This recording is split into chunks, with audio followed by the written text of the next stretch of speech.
What's going to happen with corn and soybean spreads? The one who is going to comment that right after the USDA's WASDE report is Mike Zuzolo, President of Global Commodity Analytics, right here on Connected Farmer, your channel to keep you up to date with the latest trends in agriculture and livestock. Stay tuned and don't forget to subscribe.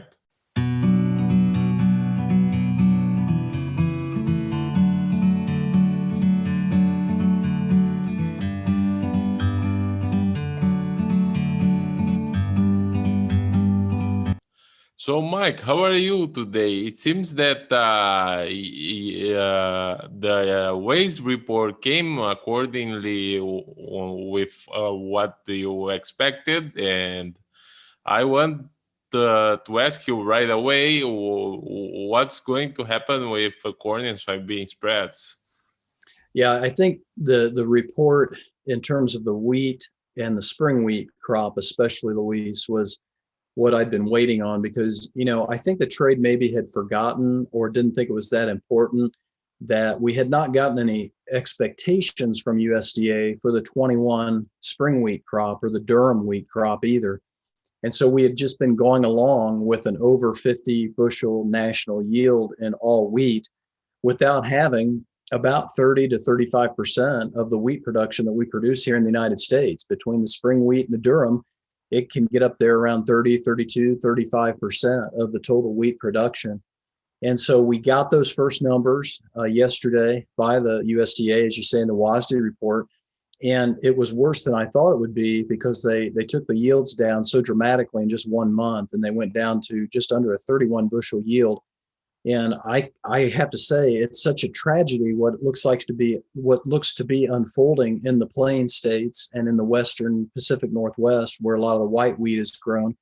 I wouldn't be surprised if we saw even lower yields in the coming months. And I say that because on the crop conditions report, it's not so much what's important in terms of in terms of the good to excellent.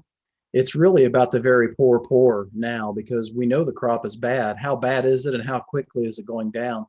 And on the very poor conditions combined yesterday, they went from 50% last week up to 55%. They made a 5-point jump in 1 week in very poor conditions. And so I've been telling clients and subscribers that it looks to me like the spring wheat crop and the canola crop to a lesser degree in both the plain states and in Canada and their prairies is probably as bad as what we had to deal with in the corn crop in 2012.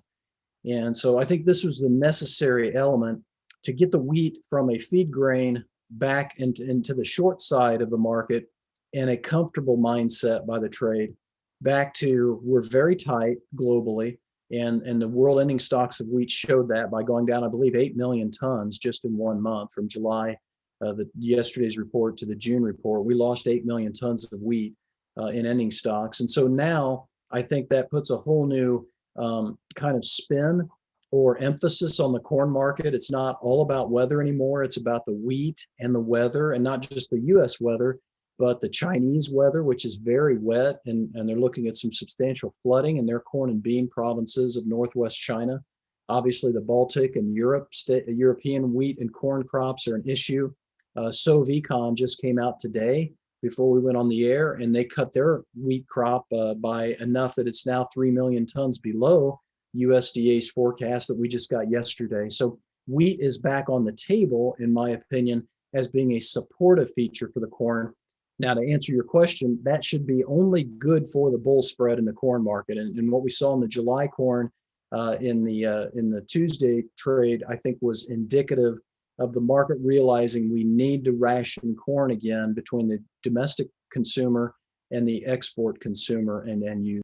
Yes, and I think we can see room for more reductions of the Brazilian corn output because I think the USDA reduced just slightly to be close to the projection as we discussed in previous times.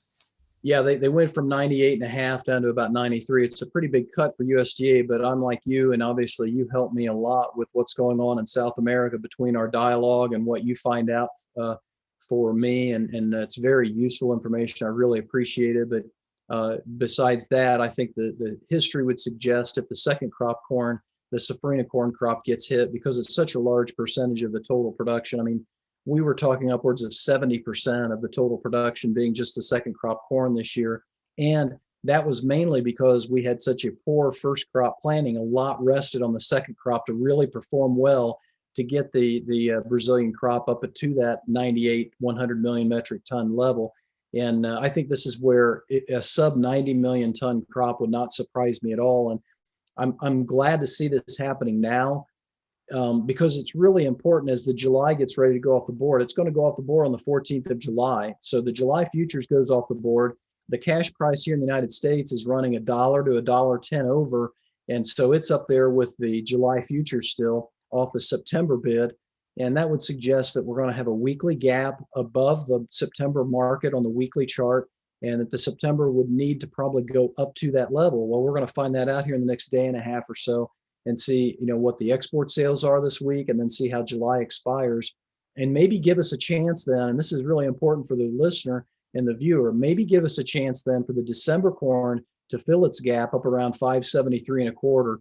That's an area I think the producers really want to consider, maybe getting some sales locked in if they had not done so already, or had bought some puts and wanted to get some more cash selling done because they have had rains. And I think that fits a lot of producers out there in the United States right now. So I'm still selling rallies because I still think this is a weather supply driven market more than it is a demand market, especially with these new COVID lockdowns in Asia and in Europe. And I just heard before we went off on the air that Turkey and Greece are going to institute their higher levels of restrictions at nighttime. It's not so much, I don't think, what COVID is doing to the people as far as hospitalizations and deaths and things like that. It's how the governments are reacting right now. I'm not saying it's not serious and it's not important. What I'm saying is the governments reacting the way they are is just going to keep the supply chain messed up, and it's going to keep the demand side very hard to figure out as we see higher and higher prices and inflation. So this is a market, I think, very much like 2008, where we really want to make hay while the sun's shining as the market goes up.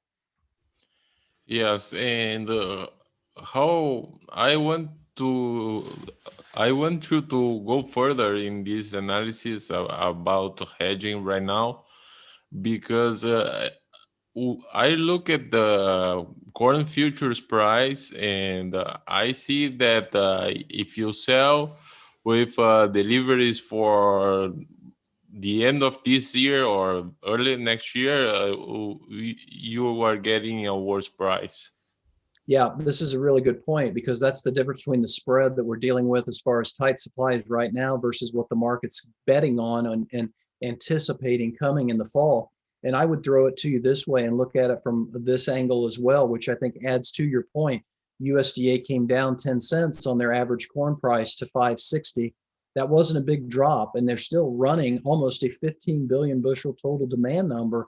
And so at 15 billion bushels, that 560 level makes sense. Well, what I typically try and do, Louise, to kind of spread out the average cash price and try and figure that into a futures market, knowing that the basis can differ so much all across the country, I'll use a 30 or 35 cent basis as a general number to add to my average corn price. And so 560 plus 30 to 35 cents means futures should be at 590 to 595 in order to meet that USDA average cash price. I'm not the only analyst out there, I don't think, saying that we haven't spent very much time above the USDA average cash price when you look at the market that way. So between that and what you're saying and this spread in the July contract, I mean, we traded 750 July corn again today. We were right back up, taking out the highs from May, and we were challenging the highs from May, which were also the highs from 2013, or levels not seen since 2013. So that's the disconnect in this market that I think in the very short term, we should figure out how it's going to play out. Fortunately, that WASDE report put wheat back into a column that should make it more of a food grain, less of a feed grain, because in Goodland, Kansas, before the report, if you looked at cash wheat, where Goodland, Kansas is the heart of the cattle feeding country, it's where most of the feedlots are within 100 miles of Goodland or 150 miles of Goodland. if you look at hard red wheat price versus corn price in the cash market, it was $1 cheaper to buy hard red wheat. So you'd kind of be foolish not to buy wheat during harvest if you're a cattle feeder instead of corn. That's the dynamic we want to change here, and I hope the report will do that. Yes, and who do you think has made a wise decision on planting as far as the acres planted for corn or for beans? That's a tough one to answer because this bean market, it's not all about price anymore. I believe the USDA crop conditions report very, very seriously because I am hearing all over the country, except in the garden spots of maybe central Illinois and central Indiana and parts of Nebraska, but they're relatively small areas in western Ohio. I'm hearing a lot of producers tell me they have very short beans that they're very worried about, either because of too much water or because of too much heat, and they're gonna have a really tough time selling soybeans off the combine or in the cash market because their yield is pretty much wide open right now because these beans are so short. They haven't, in a lot of cases, Luis, we haven't even filled in the rows and canopied fully in some of these bean fields, and a lot of it sounds like it's because the early planting from early April, guys got out there very quickly to get beans in the ground, which that had been a good thing the last couple of years and made them, have the potential for top end yields. This year, it sounds like that was a mistake, and it's put these beans in a very vulnerable situation. So I think that the corn planting was probably the best of the, when I look at both factors, as far as there's less competition around the world for the corn. And I think the corn crop looks a lot better than the bean crop does right now here in the US. And jumping to the energy markets, I saw an analyst from gasbody.com saying that it is likely already that gas prices and diesel prices would stabilize. Yeah, I'm hoping the diesel prices start to come down and fall. Shipping costs are very high. The Baltic Freight Index is very, very high. The Capesize Freight Index is very, very high. The prices that are being passed on to consumers on the food side of the equation and a lot of the goods. Now, obviously, lumber. I don't know if you've kept track of the lumber market recently, but it's erased all of its 2021 gains in the futures market the last time I looked. But I think between the issues of higher prices and the supply chain issues and building supplies of distillates or diesel fuel here in the United States, I'm really looking for a window for the price of diesel to go down to be able to lock in my needs for clients for the fall time period when they get ready to harvest in the September, October timeframe. And I'm hoping that comes within the next 30 days or so. But unleaded gas prices, I think, will peak here in the next couple of weeks because we're through the peak driving season in a couple of weeks. And I think the COVID variant, the Delta variant is starting to get more press here in the United States, along with Europe and Asia. And I think there's probably going to be a little bit of a slowdown in travel and a little bit of a slowdown of people going out and taking trips. So I would look for the peak in the unleaded gas and the diesel here in the next couple of weeks. That's certainly what I'm hoping. What I have followed was an increase for lean hogs in the US. Do you think that's going to last? Yeah, I think the weights are coming down in the cattle so much that the cattle and the hogs are supporting each other. The biggest question mark remains China. But if you, in terms of pork and the exports that we ship out to China, but the last week's export sales were supportive of that. And if you looked at today's soybean imports for the month of June, I believe they were 11% higher for soybeans coming into China and their imports versus May. So that would suggest they've got a very strong hog herd and a very strong demand to crush into meal for that hog and the poultry herd as well, poultry flock as well. So I think that the hogs are underpinned at this point. I'm not sure they're going to go sharply higher at this stage of the game. Again, we're coming down off of the summer grilling season now and that peak in demand and consumption, and prices are very, very high. The consumer price index showed that again today. Food, not in restaurants, that jump from May to June was substantial compared to food prices at restaurants. It did not go up too much versus what it was in May, but the food outside of restaurants or food at grocery stores, that jumped quite a bit last month. So the pork side of the equation with the Chinese demand, and then the fact that the cattle market right now, Luis, we're 23 pounds lighter in dressed weights in beef cattle here in the United States than we were a year ago. So we are limiting production each and every week as far as what the slaughter pace can be by that kind of production number. In other words, the packers can only kill so much, and they're killing a lot lighter weight cattle. So that's going to keep the prices elevated because they can't add shackle space to and slaughter more to get the production number up if they're already at capacity. And that's what I'm hearing. They're almost already at capacity when it comes to beef slaughter. So this is a bad dynamic from a standpoint of seeing prices go down for beef and pork. And I think that's going to end up hurting us consumer wise. But at the farm gate, prices I think are well supported for right now. But I think for the longer term, that would revert in terms of what's more expensive from the beef to the hog market.